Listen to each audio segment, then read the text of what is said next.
I want to back up for one second because I want you to tell the story about paying for a birthday party.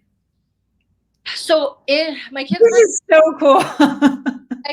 birthday is both in October, and it was 2 months before I realized that my ex was gambling, Yep. and they wanted a birthday party, and I didn't have any money at all. And at that time, Google tried to do an Amazon Prime kind of thing. I think it's failed. I don't even think that they have it anymore. But Target and Smart and Final, there was like a bunch of stores that were associated with it.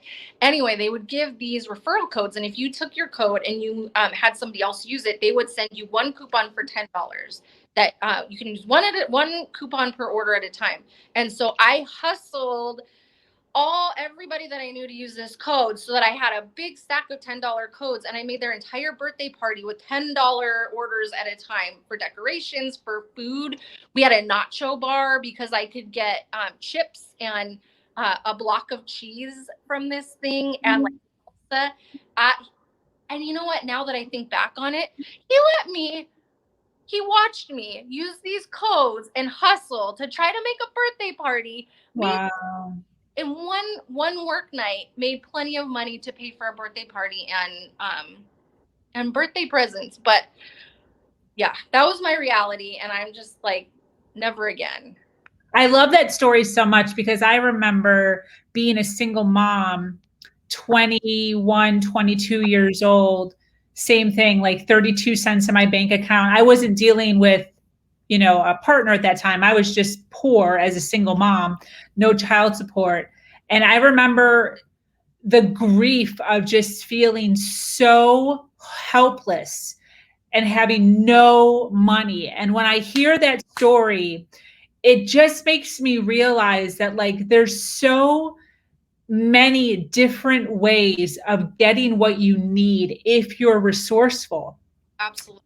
And I love everything about that, and the mindset that takes of like, I don't give a crap, this is something that needs to get done, how am I going to do it, here's a way to do it, and then actually doing the actions to make it happen. And it just like having that back then, that mindset would have saved me so much heartache, because I was in such a victim mentality of like everything sucks and I'm never going to make it.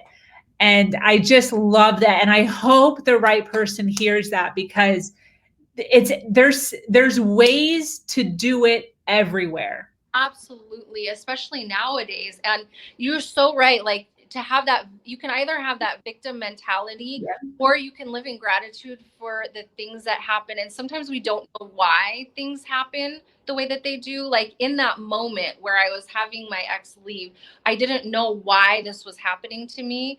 But now that I can look back on it, I'm so grateful for that, because I would have probably stayed stuck at my job that I didn't like. It didn't serve me, and I would have stayed stuck in my relationship that wasn't serving me either. And now looking back on it, I'm so glad that he put me in that situation where I had no choice but to man up and find a new path for myself. Exactly. Exactly. I absolutely love that. How long did it take for you to actually settle into your new life and your new authenticity before moving on, whether it was spiritually, in a relationship? When did you kind of like, how long did you give yourself to settle before kind of like rebuilding? Um, so immediately I realized that there was another way with being on my own in peace, and starting my business. So it started, like I said, it started with LuLaRoe, and I just have my own boutique now. But I have to give those MLMs credit because they get a bad rap, and it serves people, whoever, it works for certain people. And, Mhm. um, and so it took me about 2.5 years where I worked in the middle of the night for a corporate Fortune 500 company. for their Australian division because it was their daytime in the middle of the night. So I worked in the middle of the night and then and kept running my business. And one of the things that I learned during that time is to have the courage to leave my job because there's only so much time that somebody can work 80 hours a week before they are just physically done. And so I took about 2.5 years. I did not watch a single TV show. Background noise. I didn't go to a single movie. I have that's kind of like my dark time in pop culture because I have no idea anything that was going on during that time. And I worked. I didn't date. I didn't even talk to another man. I was so messed up in my way of thinking that I needed to completely change who I am. And the more that I did, the more I was able to hold my head high and walk in a room and show up in a different way than I was before. I remember this one time I was talking with another boutique owner friend, and early on in my business, and she ran her business with her husband, and it was their only job, and she was making like $15,000 a month with her boutique, and I was only making like 7 or 8, and I showed up like completely intimidated, and I was like, oh my gosh, I could never do what you do. Like, that's amazing. And my head was down, and I was not giving myself allowance to take credit for the things that I was doing. And she said, are you kidding me? We don't have another job in the middle of the night. We don't have another job. I have my husband helping me. We do this together. We have no kids. This is all that we do.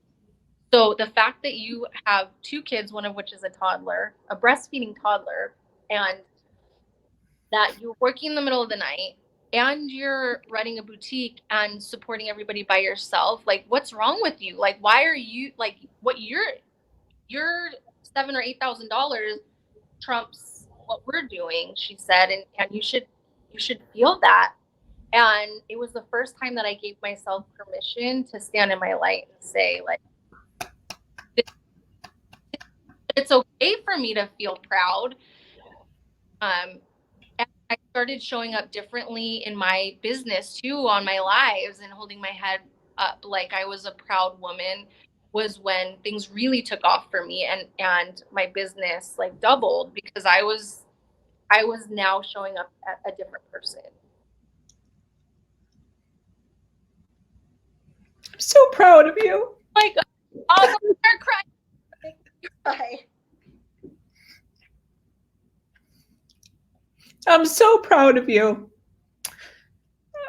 I just can't. To have the mindset to push like that, it's not, you don't see that all the time. You don't. And in the female culture, unfortunately, so many times we don't know that we can stand up and we can do that. You know? Never thought that I was capable of anything like this. And I believe so strongly that there is nothing more special than me about me than there is about anybody else. And I used to get sucked into looking at other people's lives on Facebook and daydreaming about, like, why not me? Like, why am I not worthy and deserving of a husband that would work 2 jobs or do chores around the house? Or why am I not worthy and deserving of a business that's successful or a better job? And I just never had the confidence in myself. And so it takes time. And I think that is the biggest deterrent, that like when I look back on things and my timeline, like where I am now and where I was then, it was hard, but it just doesn't happen overnight. Like you have to keep plugging at it every day. 100%.